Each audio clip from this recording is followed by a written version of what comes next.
এডিসির একটা অংশ 1 ইঞ্চি জমিও আমাদের নগর পঞ্চায়েতে যাবে না। ইচ্ছা করে বিভ্রান্ত সৃষ্টি করার জন্য এই কাজটা করছে বন্ধুগণ। এগুলো আমরা করব না কোনোদিন। পঞ্চায়েতে আমরা পঞ্চায়েত তিনটা পঞ্চায়েত নিয়ে আমরা নগর পঞ্চায়েত, কোন অফিসারের সাধ্য আছে যে এডিসির কোনো অংশ নিয়ে একটা পঞ্চায়েত করবে? বিভ্রান্ত করার যা যা দরকার সেই সব কাজ করছে বন্ধুগণ। আমরা এর মধ্যে আমরা দেখেছেন যে কিছুদিন আগে এই ত্রিপুরার মধ্যে সিভিল সোসাইটির নামে এখানে দাঙ্গা বাজানোর চেষ্টা করা হয়েছিল। আমরা এগুলো দেখেছি, গন্ডা তুইসাতে হয়েছে। আগরতলার মধ্যে সেই পার্টিরই একজন এমএলএ তার নেতৃত্বে সেটা করেছিল। ভেবেছিল পুলিশ লাঠিচার্জ করবে বা তাদেরকে উঠিয়ে দেবে। আর আগের থেকেই প্ল্যান তৈরি যে কি সুরমার মধ্যে, সে শান্তির বাজার সুরমা, সেখানের মধ্যে একটা এই রায়টের ব্যবস্থা করবে। এবং যখন দেখলো যে পুলিশ কিছু করছে না, তো 2টোর সময় ওনারা উঠিয়ে দিলেন।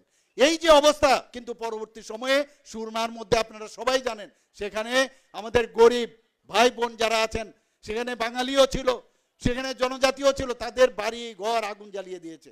আমি সেখানে গেছি, গন্ডা তুইসাতে আমি গিয়েছি। সেখানে গিয়ে 3 দিনের মধ্যে সেই সমস্যার সমাধান করেছি। বন্ধুগণ, আপনাদের কাছে একটাই আবেদন থাকবে, আপনারা সতর্ক থাকবেন। এগুলো দাঙ্গা, মাননীয় প্রধানমন্ত্রীজি আসার আগে আপনারা দেখছেন ভারতবর্ষে খালি দাঙ্গা দাঙ্গা হতো কিনা, কিন্তু মাননীয় প্রধানমন্ত্রীজি আসার পর কোনো দাঙ্গা আছে? কোথাও দাঙ্গা নেই। ত্রিপুরাতেও আমরা মাননীয় প্রধানমন্ত্রীজির মার্গদর্শনে এখানে দাঙ্গা আমরা হতে দেব না। আর এডিসিতে যখন ভারতীয় জনতা পার্টির সরকার হবে, দাঙ্গা তো দূরের কথা, খালি ডেভেলপমেন্ট ডেভেলপমেন্ট ডেভেলপমেন্ট ছাড়া কোনো কথা হবে না। আমরা চাই ভারতীয় জনতা পার্টির তার যে মেইন উদ্দেশ্য সেটা হচ্ছে সেখানের যারা জনজাতি ভাই বোনেরা আছেন তাদের যে সোশিও ইকোনমিক্যাল কন্ডিশন সেটা বেটার হোক, সেটা আমরা চাই বন্ধুগণ। আমরা দেখেছি আমাদের পার্টিগুলোর মধ্যে আগুন জ্বালিয়ে দেয়, আমাদের পার্টির যারা আমাদের কার্যকর্তারা আছেন তাদের বাড়ি ঘরে আক্রমণ করে। আমরা এই ধরনের রাজনীতি আমরা করি না। আপনারা দেখেছেন আমরা সত্যিকারের অর্থে মানুষকে সম্মান দিতে জানি।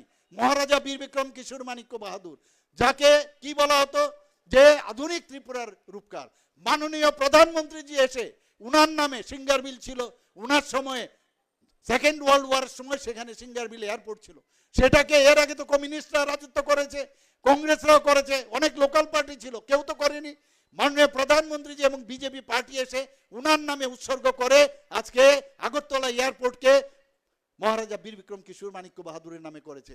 আকামান চমনির সামনে একটা ছোট আইল্যান্ড আপনারা দেখেছেন, 0 মাইল ফলক, সেখান থেকে শুরু হতো যে কোন জায়গা থেকে এখানে আজকে তেলিয়ামুড়া কত মাইল কত কিলোমিটার, তখন মাইল হতো। আমি মুখ্যমন্ত্রী হওয়ার পর সেই মাইল ফলক মাটির নিচে চলে গেছিল, সেটাকে উঠিয়ে আমি সেখানের মধ্যে মাননীয় আমাদের এই যে আগে যে আমরা সবসময় যাকে আমরা সম্মান দিতাম আমাদের বীর বিক্রম কিশোর মাণিক্য বাহাদুরের মূর্তি সেখানে বসিয়েছি। শুধু তাই না, আগরতলা এয়ারপোর্ট থেকে আসার সময় আপনারা যদি দেখেন সেখানে এসডি বর্মনের নাম, এক রাজ পরিবারের একজন ফ্যামিলির ব্যক্তি, এত বড় সুরকার, এত বড় গায়ক আমরা তো শুনিনি কোনোদিন, কবে আসবে আমরা জানা নেই। তার যে মূর্তি আমরা সেখানে প্রতিষ্ঠিত করেছি বন্ধুগণ। আমরা জানেন যে আমাদের সহজ সরল এই যে জনজাতি ভাই বোনেরা আছেন, অফিসে গেলে অনেক সময় সমস্যা হয়। আমরা কি করলাম, এবার ক্যাবিনেটে ডিসিশন নিলাম যে বিভিন্ন যে স্কিম আছে, আমাদের সেন্ট্রালের স্কিম আছে, আমাদের স্টেটের যে স্কিমগুলি আছে, সেইগুলো অফিসাররা, একজন পার্টিকুলার একজন অফিসার খালি সমস্ত স্কিমগুলো দেখার জন্য আমরা সেখানে তাদেরকে নিযুক্ত দিয়েছি বন্ধুগণ। সমাজপতিরা সমাজের জন্য কাজ করে, সেই সমাজপতিদের আমাদের সরকার আসার পর, এর আগে তো অনেক সরকার ছিল, এডিসির মধ্যে অনেক ছিল, সেখানে আজকে আমাদের সরকার 2018তে আসার পর সমাজপতিদের আমরা সাম্মানিক দেওয়ার ব্যবস্থা করেছি। 2000 টাকা করে দেওয়া হতো, এবার আমরা ক্যাবিনেটের ডিসিশনে এসে আমরা 5000 টাকা করেছি। কেপিং ছিল, কেপিংগুলো আমরা সরিয়ে দিয়েছি, কারণ অনেক সময় অনেক সমাজপতি অনেক সময় তারা চাকরি করে বা পেনশন পান, সেই জিনিসটা আমরা উঠিয়ে দেওয়াতে আজকে 19টা জনজাতি গোষ্ঠী সেখানে 5000 টাকা করে পাবে, সেটা আমরা ডিসিশন দিয়েছি। শুধু তাই নয়, আমি চিফ সেক্রেটারি